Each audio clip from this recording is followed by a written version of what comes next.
Ladies and gentlemen, the President of the United States and the Chancellor of the Federal Republic of Germany.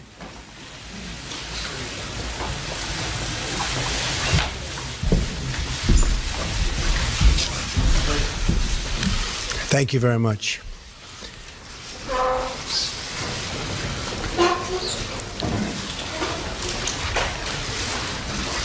Chancellor Merkel, it is a great honor to welcome you to the People's House, the White House. Our two nations share much in common, including our desire for security, prosperity, and peace. We just concluded a productive meeting with the German and American companies to discuss workforce development and vocational training, very important words. Germany has done an incredible job training the employees and future employees and employing its manufacturing and industrial workforce. It's crucial that we provide our American workers with a really great employment outlook. And that includes making sure that we harness the full potential of women in our economy. My administration is in the process of rebuilding the American industrial base. A stronger America is in the interest, believe me, of the world as a whole. I reiterated to Chancellor Merkel my strong support for NATO, as well as the need for our NATO allies to pay their fair share for the cost of defense. Many nations owe vast sums of money from past years, and it is very unfair to the United States. These nations must pay what they owe. During our meeting, I thanked Chancellor Merkel for the German government's commitment to increase defense spending and work toward contributing at least 2% of GDP. I want to thank the Chancellor for her leadership in supporting NATO and its efforts in Afghanistan. This has come at significant cost, including the lives of over 50 German soldiers whose sacrifice we greatly honor. I also appreciate Chancellor Merkel's leadership, along with the French President, to resolve the conflict in Ukraine, where we ideally seek a peaceful solution. Most importantly, our two countries must continue to work together to protect our people from radical Islamic terrorism and to defeat ISIS. I applaud Chancellor Merkel for Germany's contributions, both civilian and military, as a counter-ISIS coalition member. We also recognize that immigration security is national security. We must protect our citizens from those who seek to spread terrorism, extremism, and violence inside our borders. Immigration is a privilege, not a right. And the safety of our citizens must always come first, without question. Over lunch, the Chancellor and I will talk about our economic partnership. We must work together towards fair and reciprocal trade policies that benefit both of our peoples.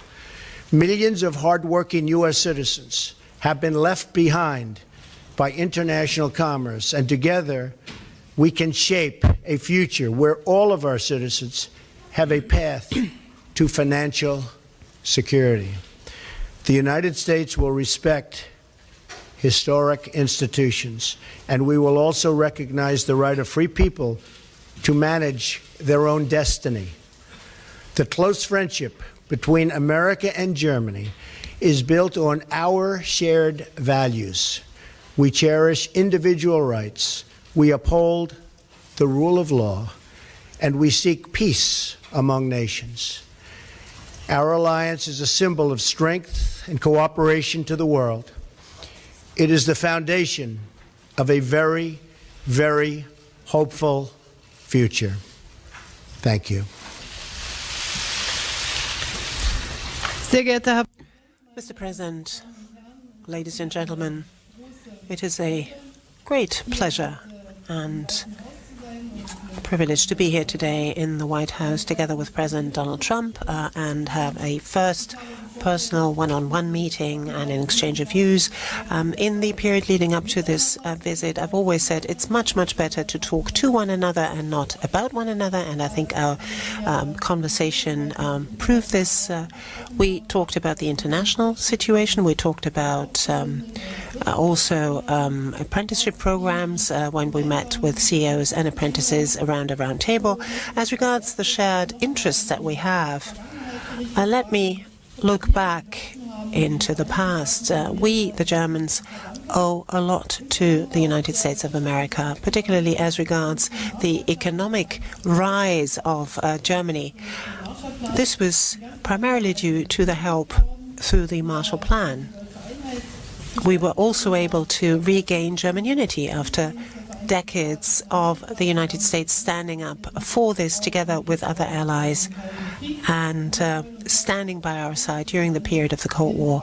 And we are very gratified to know that today we can live in peace and freedom as a unified country due to that. So I was gratified to know that the President underlined how important he thinks NATO is. NATO is of prime importance for us, and it was not without very good reason that we said during our summit meeting in Wales that also Germany needs to increase its expenditure. We committed to this 2% goal until 2024. Last year we increased our defense spending by 8%, and we're going to work together again and again on this. And we said that obviously defense and security has a lot of different assets and facets to it. On the one hand, it's supporting missions in Africa, for example. It's also promoting development assistance, but it's also helping missions in Africa, for example, in trying to stand up for their own safety and security.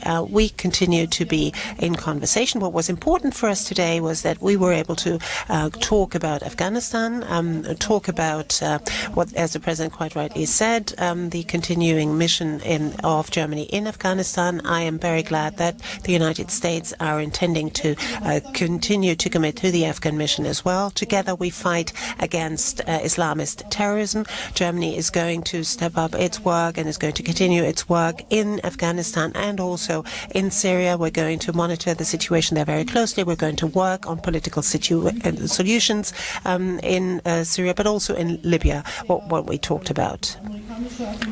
I am very gratified to know that the American administration and also the President personally commit himself to the Minsk process. We need to come to a solution of this problem. There has to be a safe and secure solution for Ukraine, but the relationship with Russia has to be improved as well. Once the situation there on the ground is clarified, Minsk is a good basis, but unfortunately we haven't made yet the headway that we want to, but we are going to work together with our experts in the next few months to come on this issue. I am also here in my capacity as G20 President. You know that we will be hosting the G20 the G20 summit, this year, and I'm very pleased that the President has committed to attending this summit. We're going to talk at some length over lunch about the issues. We say trade has to be rendered fairer. There has to be a win-win situation. We can talk about the details of that. We've already seen today when we had an exchange with our CEOs and also with our apprentices what sort of potential we can tap, what sort of potential our two economies have. It's very moving to see, particularly meeting with these young people, what sort of work towards the future is being done by our companies there. So particularly in this period where we're transiting from traditional manufacturing to Industry 4.0, capacity building, skills are so important, incidentally, not only for young people, but also for those who maybe have lost their jobs and need to be reskilled in order to find a job again. And that is an issue I know is very important for you here in the United States, but it's also important for us in Germany. So I can say there are a number of issues where we will continue to cooperate very closely on the level of our experts, but also on our level. We had a very good first exchange of views, so I'm very much looking forward to the talks we will have over lunch. Thank you. Thank you very much. We'll do a couple of questions. Mark Halpern. President, thank you. A lot of Americans now have anxiety, like 8 years ago, as the government here debates what to do about health care. So I'm wondering if you can tell people what your bottom lines are, what's non-negotiable. You talked in the past about saying no one should be denied health insurance if they can't afford it. You talked about The gentleman needs to use a microphone. Are those your part of your bottom line? Would you veto any piece of legislation that violated those? Madam Chancellor, I'd like to ask you. President Trump's got a different style than the most recent past U.S. presidents. I'm wondering what you think of that style, if you think it's good for the world, or if you've got any reservations. Thank you both. Thank you, Mark. We just have a really wonderful group of people meeting later. We met with 12 pretty much no's in Congress. You saw that a little while ago, and they went from all no's to all yeses. And we have a lot of yeses coming in. It's all coming together. We're going to have great health care. It's going to be passed, I believe, I think substantially and pretty quickly. It's coming together beautifully. You have the conservative groups, you have other groups, everybody wants certain things. In the end, we're going to have a great health care plan. Now, I have to tell you that Obamacare is a disaster. It's failing. I was in Tennessee. We had a tremendous crowd the other night, and they have half of the state is uncovered. The insurance companies have left, and the other half has one insurance company, and that'll probably be bailing out pretty soon also. They have nobody. You have many states where they have one, and you have a lot of places now where they'll have none. Obamacare will fail. It will fold. It will close up very, very soon if something isn't done. I've often said politically the best thing I can do is absolutely nothing. Wait 1 year, and then even the Democrats will come say, please, please, you got to help us. But it's not the right thing to do for the people. We have a great plan. We have a plan that's getting more and more popular with the Republican base, with the conservative base, and with people generally. The press has covered it very inaccurately. People are truly covered well. And I think it's going to be something that's going to be a model to be looked upon. I'll tell you after we're finished.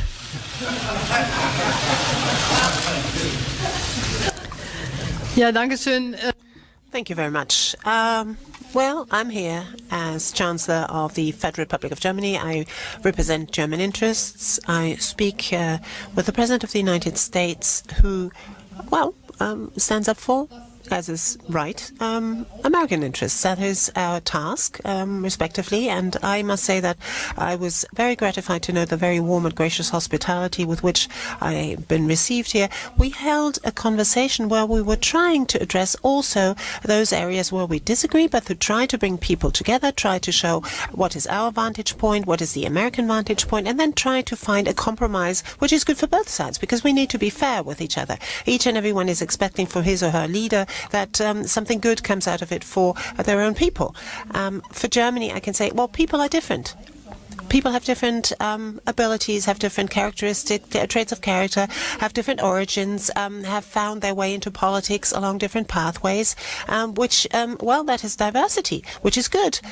Sometimes it's difficult to find compromises, but that's what we've been elected for.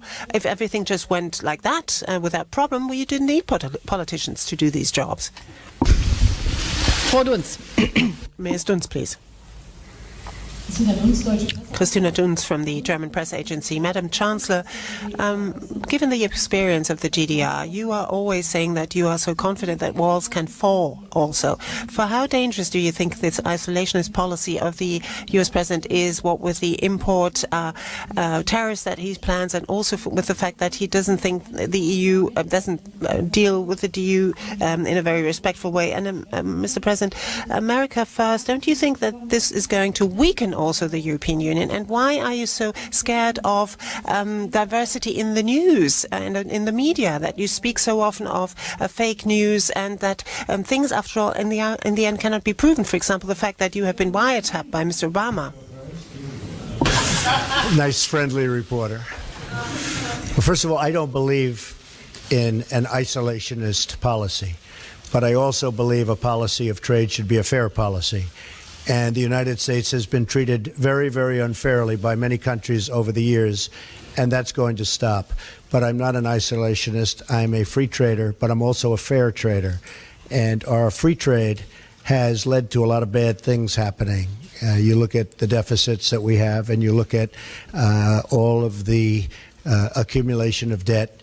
We're a very powerful country. We're a very strong country. We'll soon be at a level that we perhaps have never been before. Our military is going to be strengthened. It's been depleted. But I am a trader. I am a fair trader. I am a trader that wants to see good for everybody worldwide. But I am not an isolationist by any stretch of the imagination. So I don't know what newspaper you're reading, but I guess that would be another example of, as you say, fake news. Okay. Also ich möchte es einfach mal so. Well, allow me, if I may, to put it in the following terms. We haven't yet had time to talk at a great length about economic issues, but I would say that the success of Germany in the economic area, but also on security and peace, that the success of Germans have always been one where the German success is one side of the coin, and the other side of the coin has been European unity and European integration. That's something of which I'm deeply convinced, and I'm not only saying this back home, I'm saying this here, I'm saying it in the United States and also here in Washington in my talks with the President. Secondly, I believe that globalization ought to be shaped in an open-minded way, but also in a very fair way. Freedom of movement within the European Union, for example, is a very important element of our economic progress, of peace, has been for many, many decades. The European countries for many, many centuries waged wars against each other. We have to protect our external borders because, and there we have to work on the basis of mutual interest with our neighbors. Migration, immigration, integration has to be worked on. Obviously, traffickers have to be stopped, but this has to be done while looking at the refugees as well, giving them opportunities to shape their own lives where they are, help countries who right now are not in an ability to do so, sometimes because they have civil war. I think that's the right way of going about it, and this is obviously what we have an exchange of views about. But my position is the one that I've just set out for you. I might add that we have many plants and factories coming back into the United States. Many jobs are coming back to Michigan, to Ohio, to Pennsylvania, to a lot of places where they were losing jobs.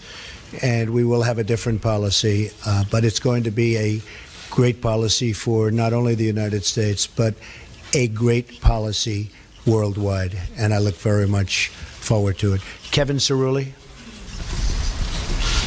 Yes, Mr. President, you have received the commentary. What exactly do you think would unify this Republican Party? And then in terms of trade, what areas of common ground do you think you'll be able to have with German governments? And then Chancellor Merkel, what do you anticipate could be a concession point that you would be willing to give to the administration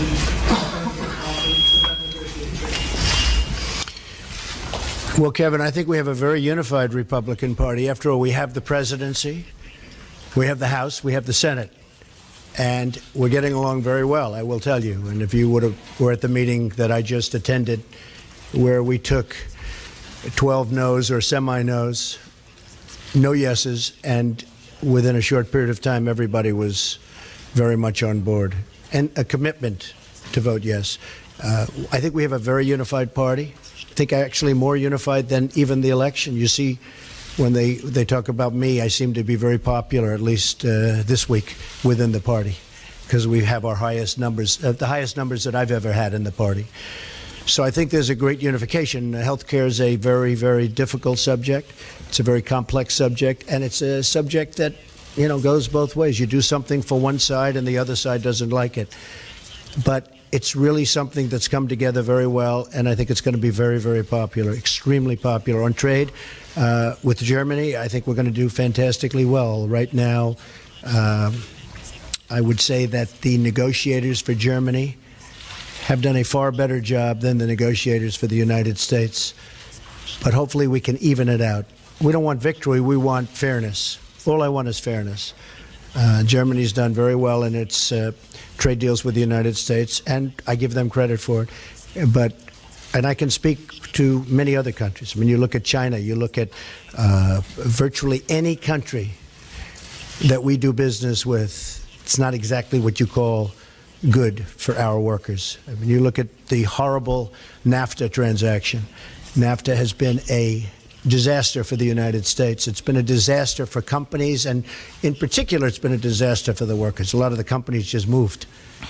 But the workers are strewn. It's probably the reason I'm standing here. Maybe number one, that, and maybe the military, building up our military, which we will do, and we will be stronger than ever before, and hopefully not have to use it. But we will be stronger, and perhaps far stronger than ever before. But it's probably the reason I'm here, is when you talk about trade. So I think that we are going to be a very different country. I think we're going to have great values. But in terms of our military, it's going to be much stronger. And our trade deals are going to be good, solid deals, not deals that lead to closing plants and tremendous unemployment. Okay? Thank you. Yes, ma'am. Wenn wir über When we speak about trade agreements, then the European Union is negotiating those agreements for all of the member states of the European Union. But obviously there's also input by the member states. They bring to the table what's important to them. We have underlined as German industry, German business community, and have made the experience that any kind of agreement that we have concluded, for example, at the very latest with South Korea, brought us more jobs, actually. People were very much concerned about losing jobs, for example, the automotive industry. But in the end, it turned out, particularly as regards South Korea, in the end, it turned out that both sides benefited. And I think it's only fair. That's the purpose of concluding agreements, that both sides win. And that is the sort of spirit, I think, in which we ought to be guided in negotiating any agreement between the United States of America and the EU. I hope that we can resume the agreement that we started. We have just now concluded an agreement with Canada, and I hope that we will come back to the table and talk about the agreement between EU and the US again. Mr. Graf, please. Thank you, Ansgar Graf from Die Welt. Madam Chancellor, a question addressed to you. Today we're talking about trade. The President in the past always said that he doesn't like multilateral trade agreements but prefers bilateral trade agreements. Do you think from the EU's point of view TTIP is a bilateral agreement with Washington on one side, the EU on the other side?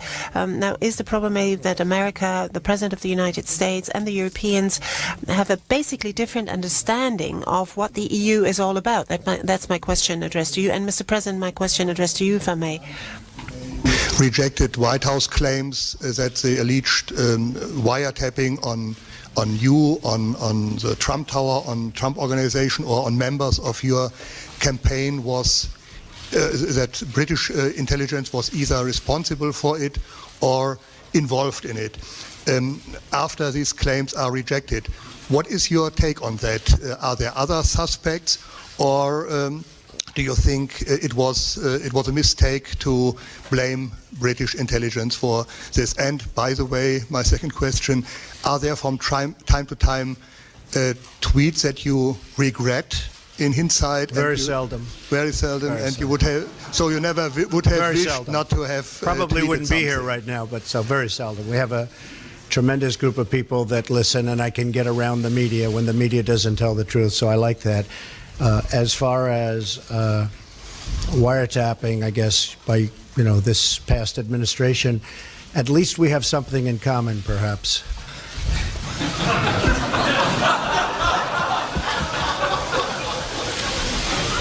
And just to finish your question, we said nothing.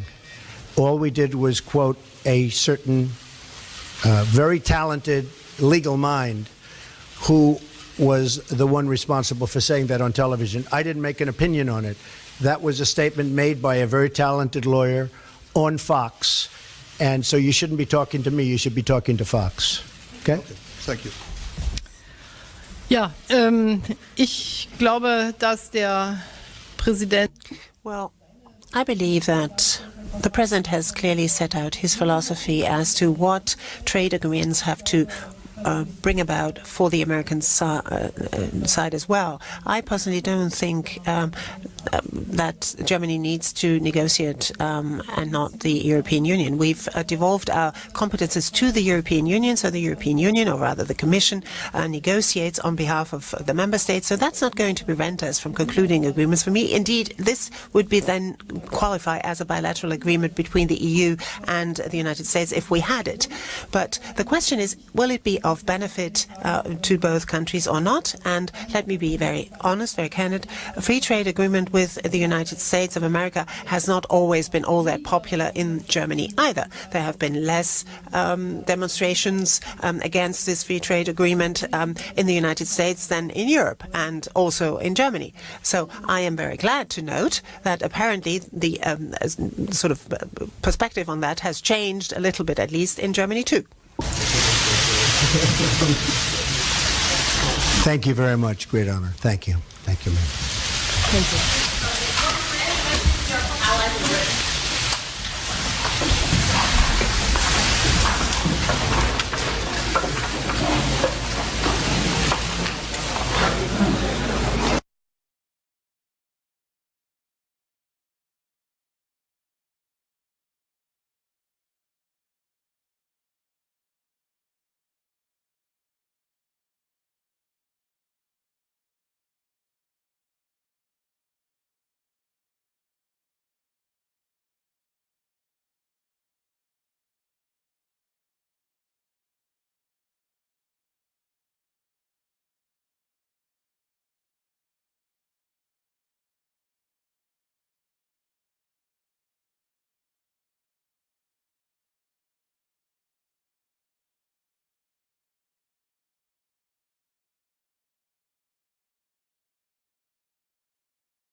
Ladies and gentlemen, the President of the United States and the Chancellor of the Federal Republic of Germany.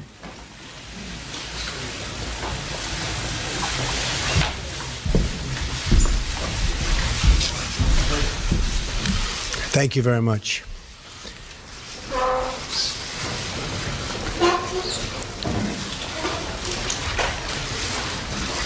Chancellor Merkel, it is a great honor to welcome you to the People's House, the White House. Our two nations share much in common, including our desire for security, prosperity, and peace. We just concluded a productive meeting with the German and American companies to discuss workforce development and vocational training, very important words. Germany has done an incredible job training the employees and future employees and employing its manufacturing and industrial workforce. It's crucial that we provide our American workers with a really great employment outlook. And that includes making sure that we harness the full potential of women in our economy. My administration is in the process of rebuilding the American industrial base. A stronger America is in the interest, believe me, of the world as a whole. I reiterated to Chancellor Merkel my strong support for NATO, as well as the need for our NATO allies to pay their fair share for the cost of defense. Many nations owe vast sums of money from past years, and it is very unfair to the United States. These nations must pay what they owe. During our meeting, I thanked Chancellor Merkel for the German government's commitment to increase defense spending and work toward contributing at least 2% of GDP. I want to thank the Chancellor for her leadership in supporting NATO and its efforts in Afghanistan. This has come at significant cost, including the lives of over 50 German soldiers whose sacrifice we greatly honor. I also appreciate Chancellor Merkel's leadership, along with the French President, to resolve the conflict in Ukraine, where we ideally seek a peaceful solution. Most important,